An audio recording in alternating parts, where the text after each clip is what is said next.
hamma danda'ametti lubbuu kiyyan ta'ee diigo normaal hidhaan sodaadha jireenya kiyya keessatti reebicha hin sodaadha jechuun harreedha jechuuti garuu waan uummata kanaatii fi kabalamuun hoomaayuu natti hin fakkaatu.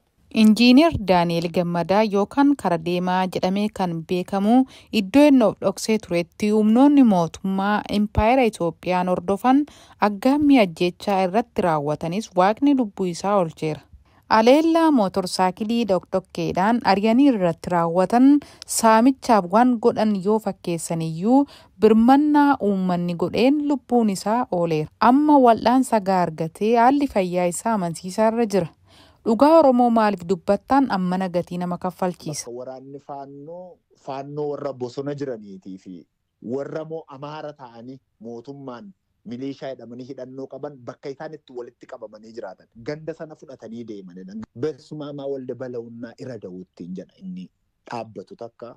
Isa booddee harkasaaf miillasaa walii qabanii billaan jalqaba Kamaaloo Seeniin morma kutte dhumarratti darajjee mormataa kutte.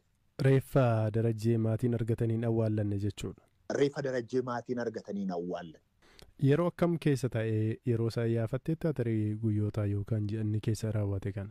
Guyyoonni sun hiiqan torboota kudhaarfanoota miti ji'oottan darbuun isaanii. Turaniiru jechuudha. Gidduu kana miti. Bulaniiru gidduu kana miti. Maatiin sun amma namni ergasii qaqqabee gargaarsa godhee fi gama mootummaan haa ta'u nama dhuunfaatii ni jira waan hubatte jira. An dagamii kaasee haga darraatti guyyoota 9tiif lukaan hin deeme. Guyyaa 11 ture keessatti. Anuu haga hin deeme kanatti gandoota kana hundumaa keessatti rakkoon isaanii wal qixxee waan ta'eedhaatii fi rakkoon caaluuf rakkoon xinnaaf rakkoo guddaan kamiin jedhamu.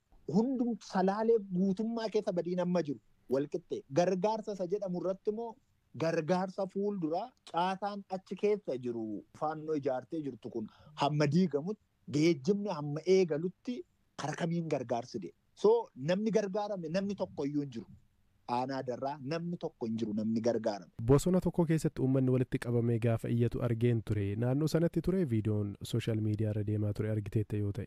Wanti sun achitti gaatullu guddoo uummatichi nyaachuuf afaaniin qabu, abdachuuf harkaan qabu, haammachuuf lafaan qabu. Sababni isaa maasaa irratti waan abdatu hin qabu, gombisaa keessaa nyaachuuf waan hammaarus hin qabu.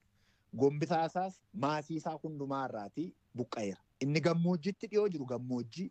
Akkuma ammasiin jedhee tullu guddooti masjiida sana biratti. Gandoonni baay'een immoo gammoojjii jamaatti gagguutanii jiru. Qaama hundaamoo baqatu. Qaama hidhatee jiru qaama hin baqanneen qaban. Sababni isaa qaamni dhufu hundumtuudha. Qaamni kun dhufeessi biraa nyaata. Ittiin jedhee ajjechaa jalqaba waan ta'eedhaatii fi manatti argannaan immoo qaamni hidhatee dhaabbatu fidina nyaadhaannaan itti laachuun dirqama. Hin jiru yoo ta'e lafa fuutee jira taanaan immoo jira hin kennitaaf. Uummatichi afaaniis hin qabu, harkaas hin qabu, gombisaatis hin qabu, maasaa irraatiis hin qabu. Akkas. Ajjechaawwan sukkanneessaa fi buqqaatii uummata naannoo darraa ka hidhattootni fi milishoonni Amaaraa ittiin himataman ilaalchisee aanga'oota aanaa godinaa fi naannoo Oromiyaa yaada akka nuu kennan gaafannee ammatti deebii hin arganne. Koomishiniin mirgoota namoomaa Itoophiyaas dhimmicha hordofaa jiraachuu malee ammatti ragaa guutuu akka hin qabne BBC'f ibseera.